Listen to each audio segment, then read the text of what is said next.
major key to your taking charge of your destiny is you. It's you. Most of us go through life with our emergency brakes on. Well, it might not work out. People might talk about me. I don't have enough money. I don't have enough education. I'm too ugly. See, this is the only life you've got. So you don't want to squander it doing something you don't want to do, feeling you can't do any better. You can do better. You should do better. You deserve to do better. You're entitled to that. That is your right to do better.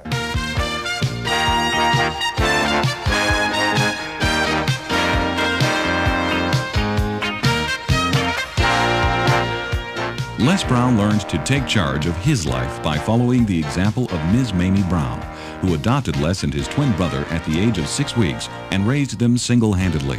She taught him to believe he could overcome any obstacle, and there were a lot of them. Les overcame the obstacle of being mistakenly labeled mentally retarded in grammar school and graduated from high school. And he overcame all odds to make himself a famous disc jockey despite the fact that he had no radio training. A few years later, he came from behind as an underdog to win election to a seat in the Ohio State Legislature, where he served 3 terms and was chairman of its Human Resources Committee. Today, Les Brown is a nationally recognized, award-winning speaker and a growing force for change in people's lives. Thank you. Thank you very much. Hello, hello, hello.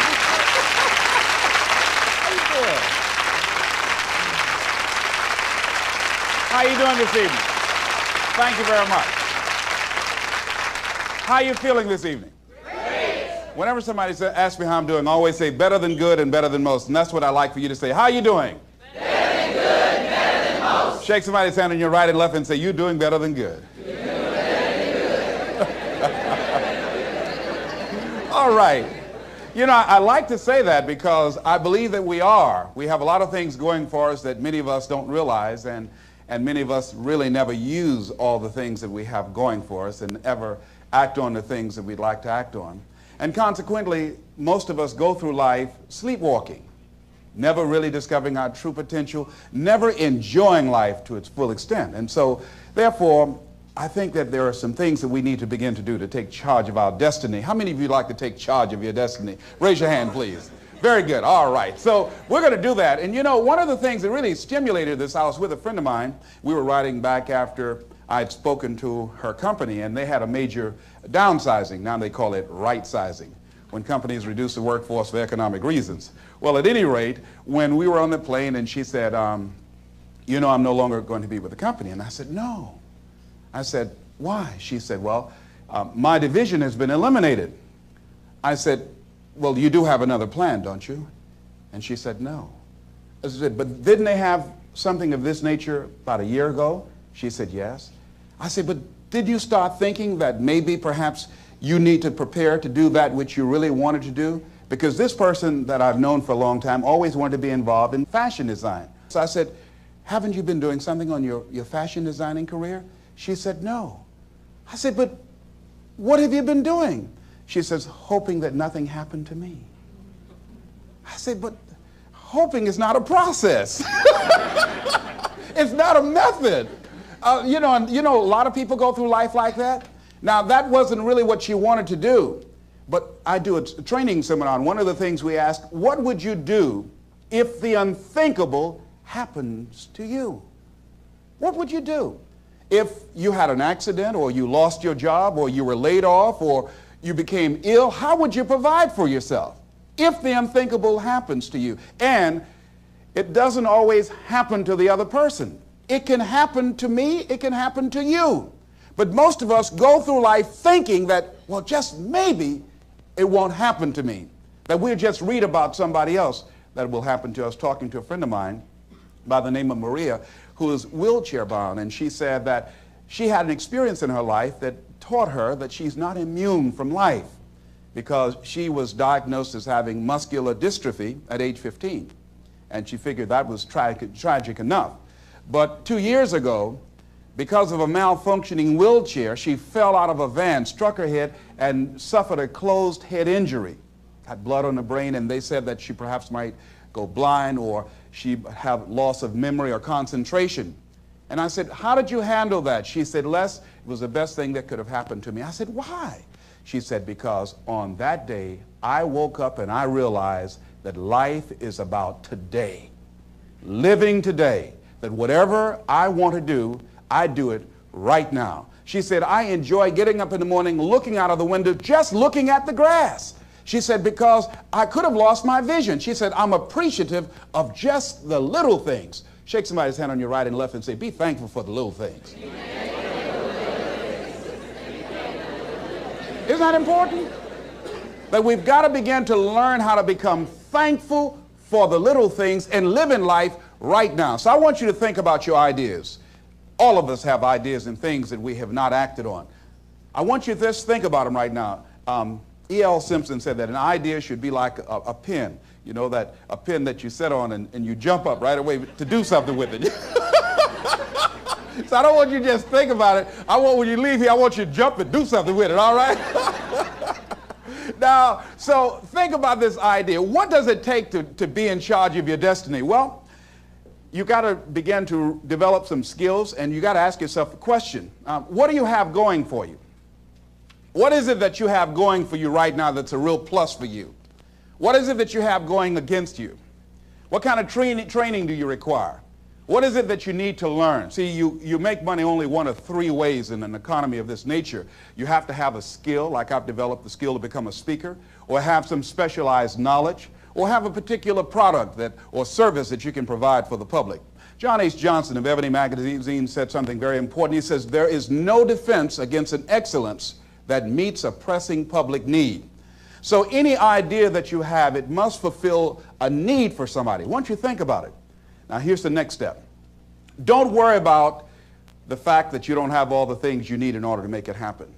Decide that you're going to do something about it. Become an active force in your life. See, you've got some talents and abilities right now you have that if you don't challenge yourself to use those talents and abilities, you'll never ever discover the full effect that they can have on achieving all the things that you want to achieve. Most people go through life never using the power they have. You have enormous power to begin to create all the things that you want in your life experience that most people go through life never using. I travel a lot speaking around the country, and I was out of Detroit for around 2 months. I came back to the airport, went in the parking lot, put my key in the ignition, turned the key. Can anybody tell me what happened? Now, can you tell me why the car did not get started? The battery was dead. Why was it dead? I had not been using it. Repeat after me, please. If you don't use it, you lose it. See, ladies and gentlemen, if you don't use your talents, if you don't use this power, this force that you have within you, you're going to lose it. If you have the ability to write, and if you don't write, you're going to lose the ability to write as well as you do right now. If you have the ability to play an instrument, the world's greatest said that if I miss a week of practice, I know it. And if I miss 2 weeks, the critics know it. And if I miss 3 weeks, my audience knows it. If you have the ability to draw well, and if you don't use that talent eventually, you're going to lose it. If I don't speak often, and at one point in my life, I missed speaking for around 6 months. And when I came up before an audience, I was rusty. I could not get my thoughts together. I could not have the power, the kind of confidence that I needed in order to make it happen.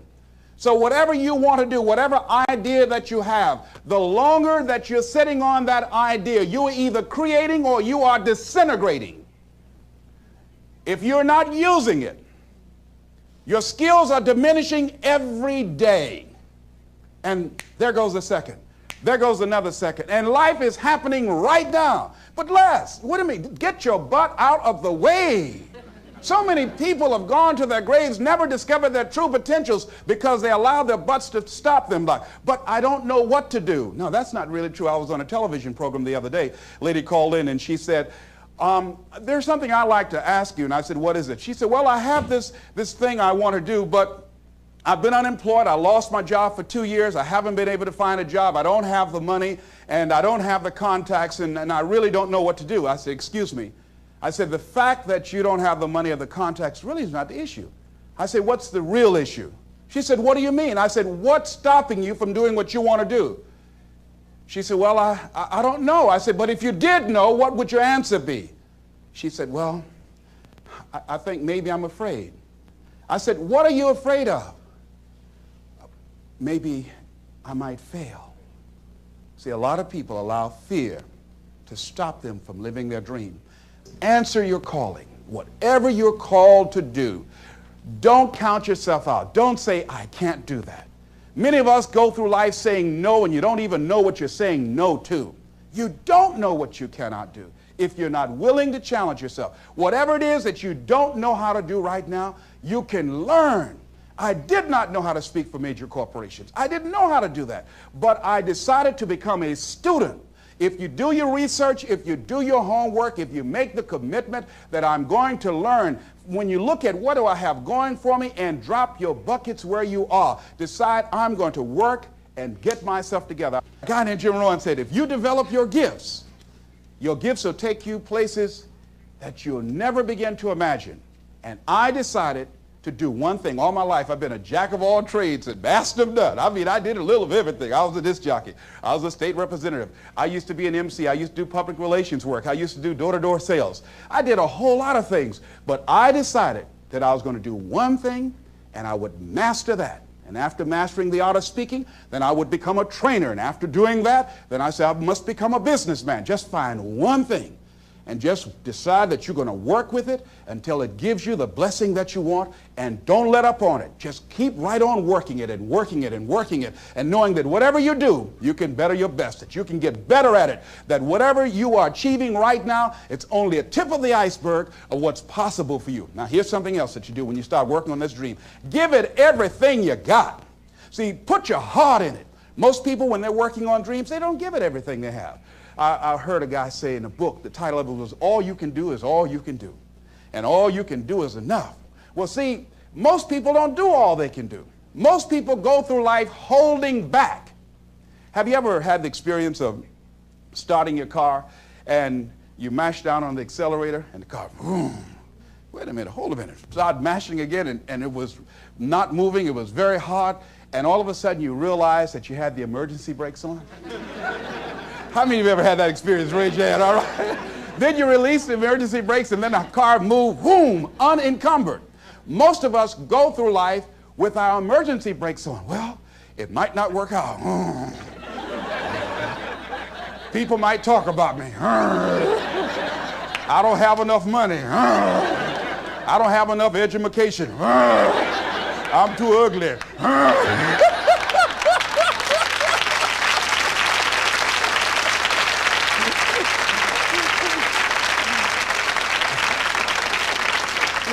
Shake somebody's hand on your right and left and say, what you have is enough. See, you know, there are two kinds of people in life. There are winners and whiners, you know. Most people go through life just whining. I didn't have enough money. I didn't have good credit. They didn't like me, you know. No, life is not about that. See, the major key to your taking charge of your destiny is you. I mean, if you have the credit of Ross Perot, that will help. All right? If you got somebody to co-sign for you, that will help. If you happen to be handsome, that will help, you know? If you have people who will support you, that will help. But all of those things are secondary. The major key to your taking charge of your destiny is you. It's you. And even though you might not have all the things going for you that you would like, you have the power within you as you begin to develop your consciousness, as you hold the vision of what it is that you want to do, as you decide to answer this small voice within you. Because as you respond to this voice that's telling you you ought to do this, the way will come, ideas will come to you.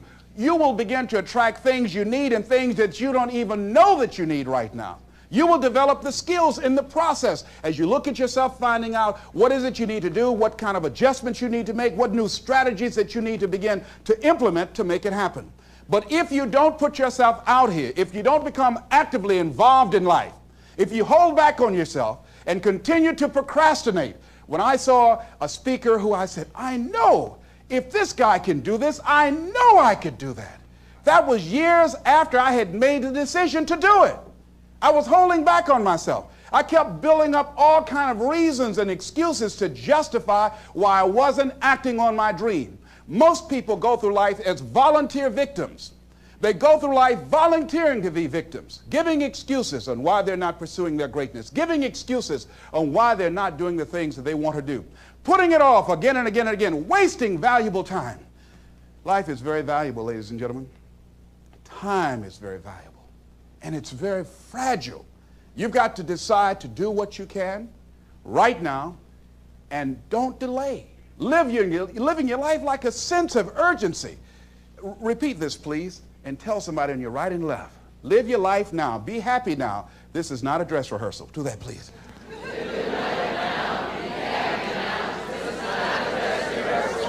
This is your Super Bowl. Do you know there are people who put more emphasis and more energy into a sporting event or dancing or entertainment than they do on their dreams? They have more interest in who won a particular game than where they are in relationship to their goals and their ambitions and developing themselves. So you want to begin to get your priorities in order. Ask yourself the question, the people in my life right now, are they contributing to my growth and development? Are they making me a better person? What I'm doing right now, is it nourishing me? Does it empower me? Is it giving me what I need out of my life right now? Is it challenging to me? Is it making me stretch mentally and emotionally and spiritually? Is it getting the best out of me? See, this is the only life you've got. So you don't want to squander it doing something you don't want to do, feeling you can't do any better. You can do better. You should do better. You deserve to do better. You're entitled to that. That is your right to do better. So resolve that within yourself. Make it something in your life that you just won't compromise on. See, it is important to me that I be able to provide for my mother. That is not optional, to be able to provide for my children. There's a standard of living that I'm going to enjoy. It is not optional. It's not something that I would like to see happen. It's not something that it'll be okay. It's something that I value. And as you begin to look at your life, draw the line and say, hey, what is it that I need that can give me a sense of fulfillment? What is it that I need right now that I would enjoy, that will give my life some music and some power? Decide that, because you deserve that. But if you don't decide that and decide to make that happen, it will never happen for you. It will never happen for you. I did a training years ago, and after this particular seminar, I'll never forget a lady who was 85 years old. She stood up and we asked a question, anybody has anything brave to share? And she said yes. She said, this was a very enriching seminar for me. It really opened my eyes. She said, I'm 85 years old. She said, all my life, she said, I sacrificed my dreams for everybody else, for my family, for my husband, for my children. She said, I've really never done anything for me of value, of the things that I really find important. She said, I say to you young people, you won't be in my situation right now if you decide to live your life now. She said, if I had my life to live over, I would do things differently. She said, but I don't have it to live over. And when I go home, I got news for my husband.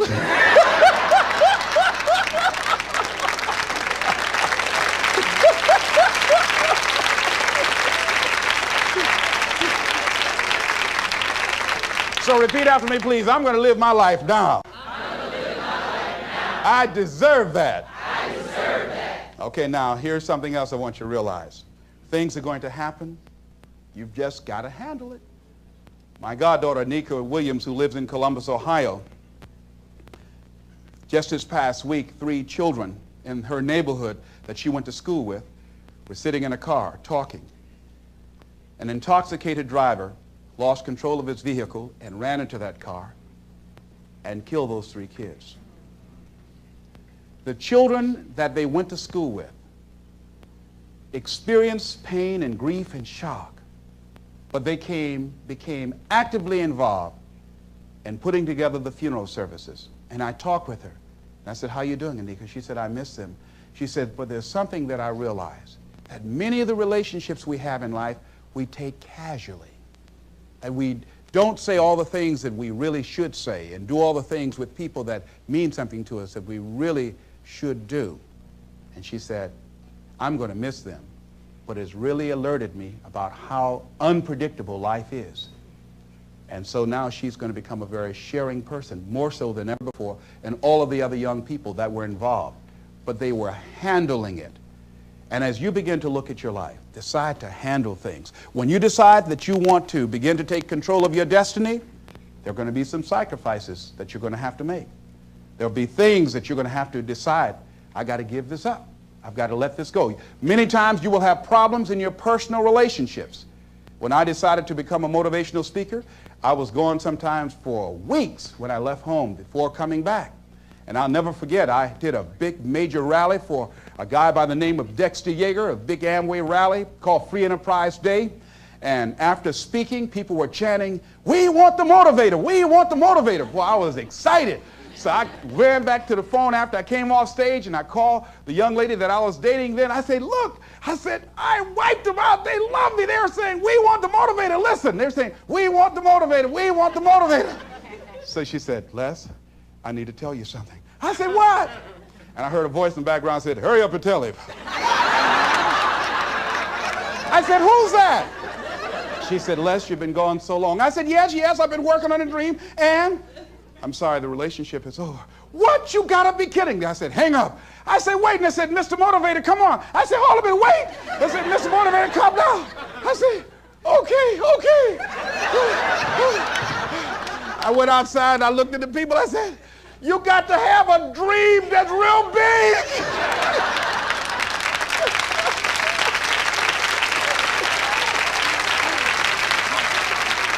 I said, sometimes things will happen to you that will catch you on the blind side and bring you to your knees.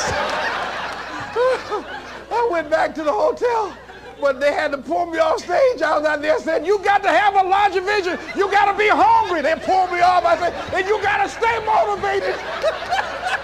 They said, come on, motivator. They were turning the lights off. The janitors wanted to go home.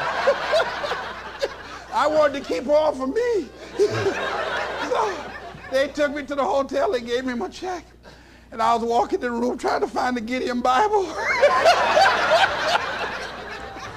And Lonely was sitting on the bed saying, how's your positive attitude?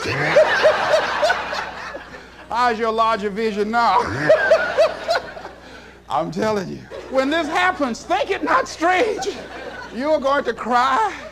People are going to get mad with you. People are going to start working against you. Your mate is going to get upset with you. Where you going? I'm working on a dream. I got your dream. You ain't going to know it. People are going to start going crazy on you. Becoming jealous and envious. That's a part of the program. Understand that. See, that's why a lot of people say, no, that's all right. I pass on the dream. That's all right. I just keep on biting my nails, hope nothing don't happen. But it's an experience that opposition, those obstacles that you will encounter, that's how you grow. That's how you become stronger.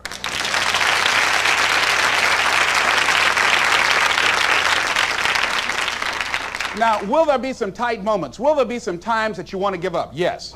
Here's something I was reading that Harriet Beecher Stowe said. She said, when you get into a tight spot, and everything goes against you until it seems that you cannot hold on for a minute longer, never give up then, for that is just the place and time that the tide will turn.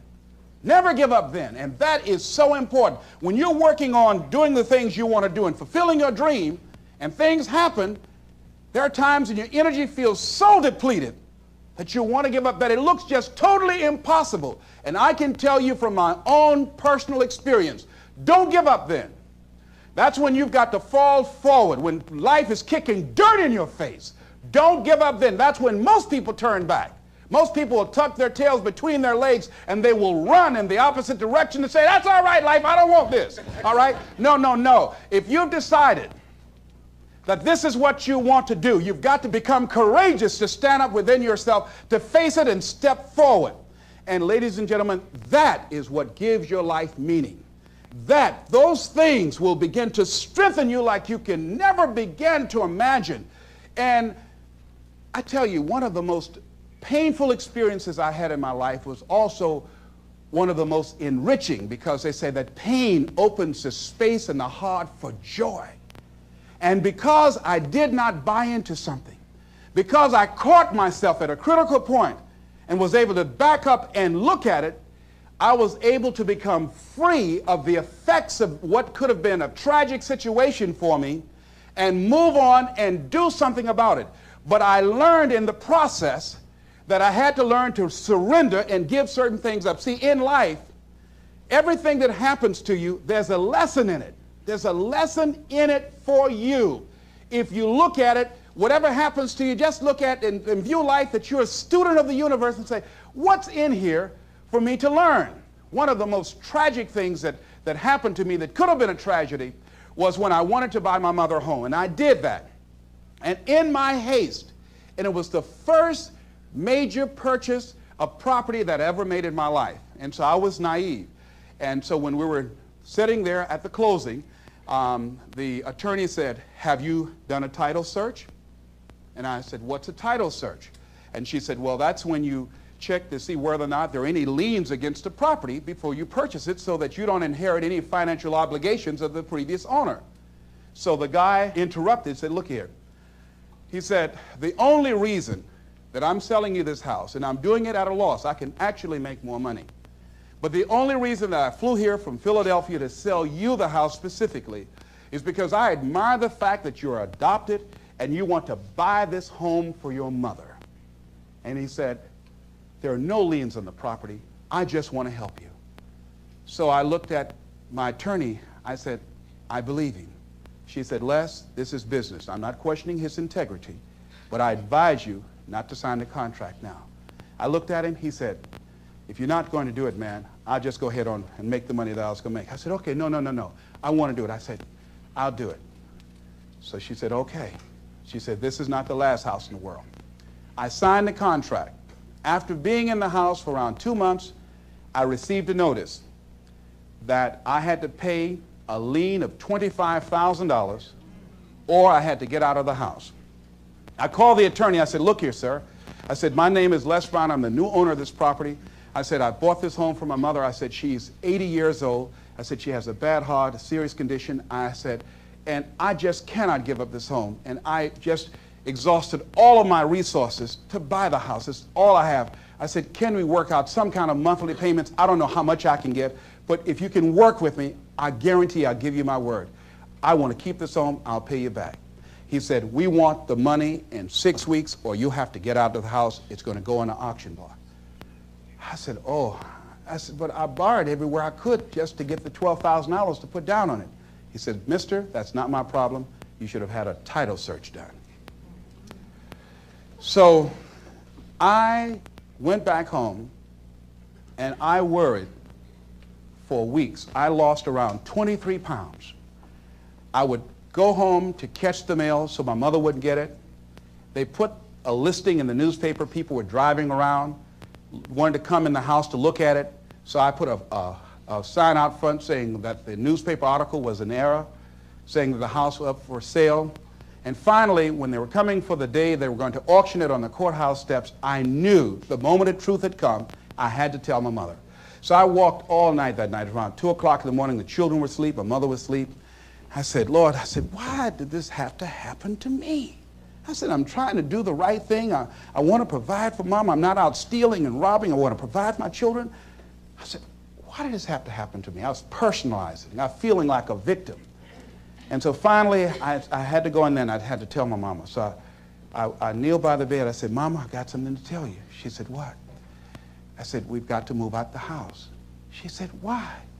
I said, well, because of the fact that I made a mistake and I signed a contract when I should have had a title search done, and I can't pay the $25,000 outstanding lien against it. She said, good, I don't like this house anyway.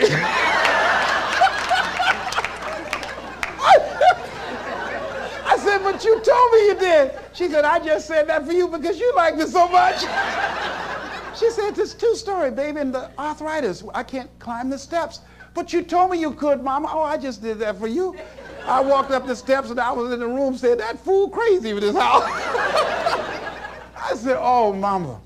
So I'll never forget when we had to pack up and go back to the old house we had moved out on in Liberty City, right down the street from Miami Northwestern High School. And the neighbors were out looking. Isn't that Mamie's boy? And they're coming back, you know? I was so embarrassed. I mean, I was, you know, I turned red, but couldn't nobody see it, you know? So my sister came over. She didn't make it any better. She was like, mixed the big time. Won't get no job going around and running your mouth. Yeah, you got a dream to get Mama home. Now, you back where you belong here. We came in the house and the roaches were playing bid whist. They said, y'all come on in, we miss y'all. And as I was taking furniture off the truck, I was so hurt and humiliated, and I felt beaten. And I began to cry, and I held my head down. And my mama said, hold your head up, boy. I said, Mama, I just can't, Mama. She said, hold your head up. You have nothing to be ashamed of. You did the best you could. Hold your head up. So I said, yes, ma'am, Mama. So I was carrying the furniture in. And I had to give a lecture that week on forgiveness. And I can't talk about anything unless I'm doing it myself. And I had to forgive and forget. Let it go so that I could grow. It took me time to work through that, but I did, and I was able to give the lecture. And to this day, I can't even remember the guy's name. But because I let it go, and I began to focus my energy in the now, later I got a bigger and better home for my mama.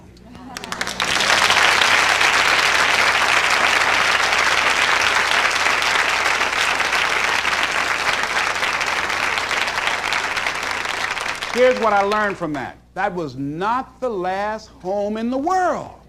There were other homes. If I had just been willing to just let it go, he who cares less wins. And the guy called and said, you got to get out of there. If this is what happened, I could have, through worry and stress, I could have had a heart attack over a house that my mama didn't even like. Do you follow what I'm saying? So I now realize, hey, it's only things. And it's okay, they are replaceable. I lost everything except my spirit, and except the love of my mother and her respect and the respect of my children.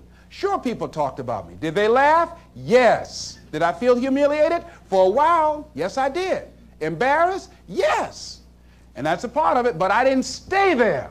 See, sometimes you can wallow in it, you know, don't want to get, somebody pull you out feeling good, oh, I want to go back again. You know? No, don't wallow in self-pity. And there are people who will help you. You call them up and they'll give you a pity party, all right? No.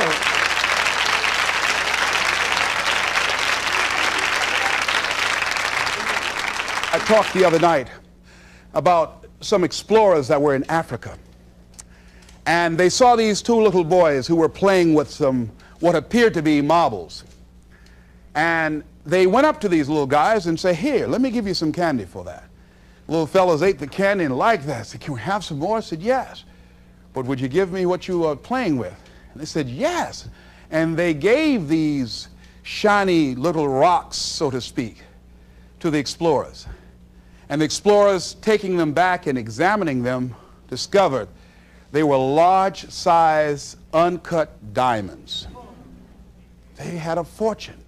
The little boys had a fortune in their hands, but they didn't know. They did not know. Repeat after me, please. If we knew better, we would do better.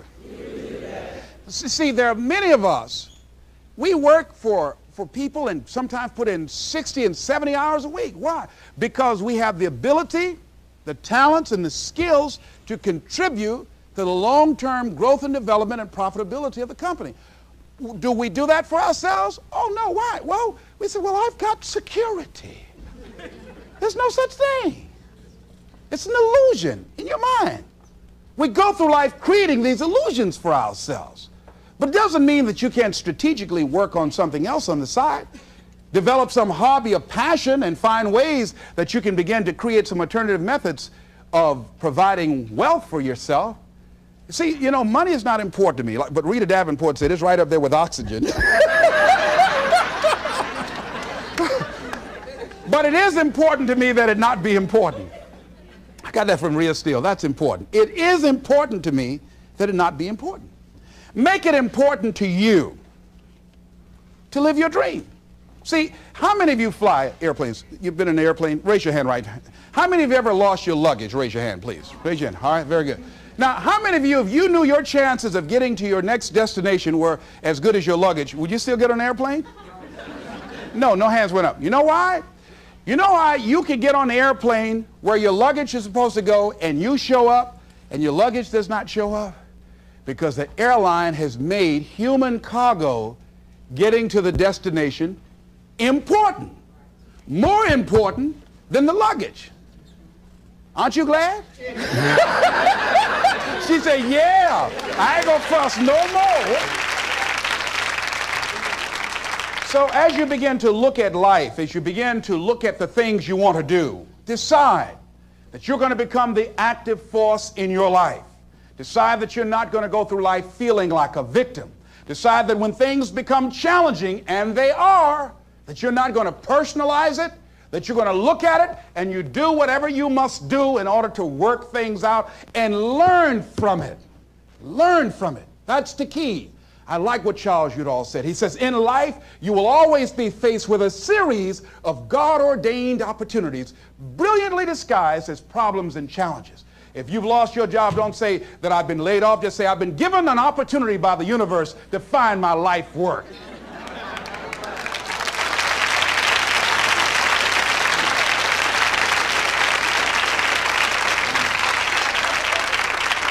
So as you view all of the things that happen to you as an opportunity, now you're taking it from a different perspective. Now you become an active force in your life. Now you are the one, rather than running from things as they begin to change, you become a change driver because you know that you've got the power within you to make the difference. This force, this power, this energy that you have, that's more powerful than anything that can ever happen to you. You're more powerful than your circumstances or anything that you can experience right now. Decide that you're going to commit yourself to act on your ideas, to become happy. Commit yourself to live your dream. Commit yourself to become the architect of your future. There's something that I heard that Goethe wrote that I love very much. And it really, as you begin to operate out of this consciousness, you begin to experience a different level of living in terms of commitment. He says, until one is committed, there is hesitancy, the chance to draw back, always ineffectiveness. See, until you are willing to jump out there. Somebody asked me, how do I do that? I said, no. You don't need any answers now. You need to make the commitment. Once you make a commitment, then life will give you some answers. You can't decide just going to sit on the side of the pool and just stick your toe in. No, you've got to be willing to make the leap. Most people don't want to do that. They want to sit on the side and say, tell me, is it cold out there? Is it rough out there? Come on out and see. See, no, you want to decide to make that commitment because then that's when you become involved in the learning process. He said, concerning all acts of initiative and creation, there's one elementary truth, the ignorance of which kills countless ideas and splendid plans, that the moment one commits oneself, then providence moves too. All sorts of things occur to help one that would never have otherwise occurred. He said, whatever you can do or dream you can do, begin it. Boldness has genius, power, magic in it. Begin it now. I read a book by Dr. Johnny Coleman that says, it works if you work it. And as you begin to look at your life, decide that you're going to start working on that dream. You're going to work and nurture that idea. Now, there will be people that will criticize you. There will be people that won't see it for you. But I say to you, don't let them turn you around. Shake somebody's hand on your right and left and say, don't let nobody turn you around. Yeah. That's key. Because people will try and turn you around. Hello? People will try and turn you around.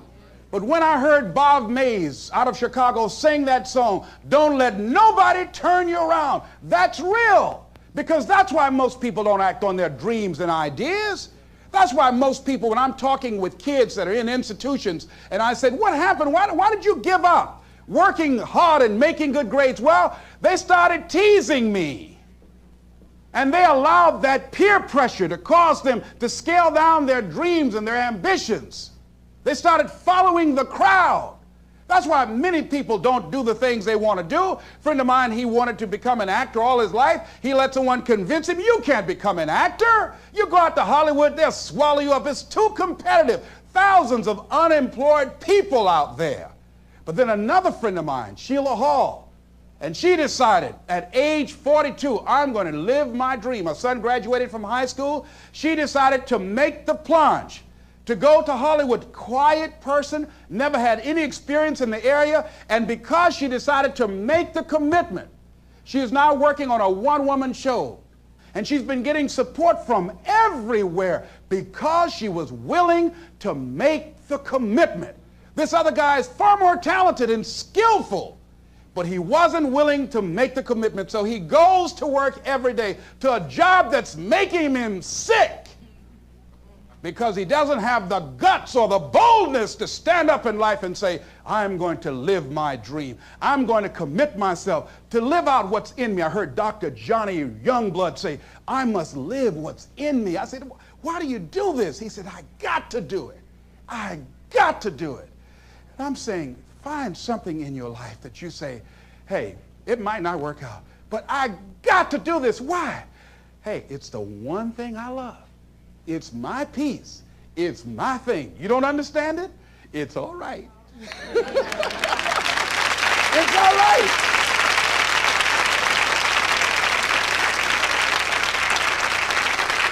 You don't need anybody to understand it. You don't need anybody to approve you.